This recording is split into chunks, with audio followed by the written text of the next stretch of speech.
halos 8,000 na Mm. yung nai-repatriate natin na mga kababayan natin mula sa gitnang silangan dahil sa sigalot na nangyayari doon, ano? Both sa chartered flights at saka commercial government-funded flights, no? At kasama natin siyempre diyan ang OWA at ang iba pang mga ahensya na tumulong sa ating successful facilitated repatriation, ano?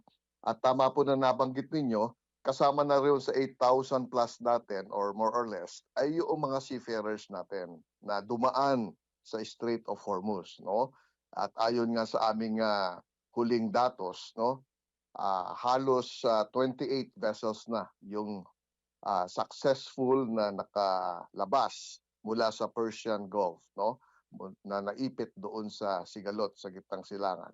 At halos 1,300 seafarers na ang naiulat natin na, na nakalabas at successful na nakabalik dito sa ating bansa. Sila yung crew change natin na tinatawag na tapos na yung kontrata at pinalitan ng mga papalit na mga seafarers na sasampa doon sa barko, no? In real time, alam nyo, tinatrack natin lahat ng maritime vessels na Mhm. accredited at enrolled sa atin sa DMW dahil pangunahin dito siyempre yung kaligtasan at yung seguridad ng ating mga seafarers. Correct. Kaya real time po ang pagtatrack natin at nakikita natin kung nasaan ang mga barko nila, saan sila dumadaong, saan sila pumapalaot at kung sila ba ay may problema or tinutulungan ng ating mga licensed manning agencies. Napaka-importante yan lalo sa panahon ngayon, yung monitoring ng